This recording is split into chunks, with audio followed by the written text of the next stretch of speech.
I'm just frustrated with Sancho. You know, I was so looking forward to having Sancho in our squad. When he was at Dortmund, he was an exciting player.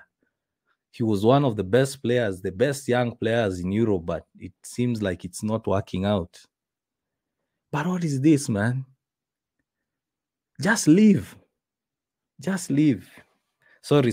I said I don't like to be negative, but please allow me for this short time just to say I'm a bit angry with, not even a bit, I'm angry with Sancho. Well, what do? Let's just pay, take the loss, take the hit, take the 5 million euro hit and say bye, see ya. We need to move on. This is long overdue. The relationship is already broken. We just need to let him go. He just needs to leave. We wish him all the best wherever he goes.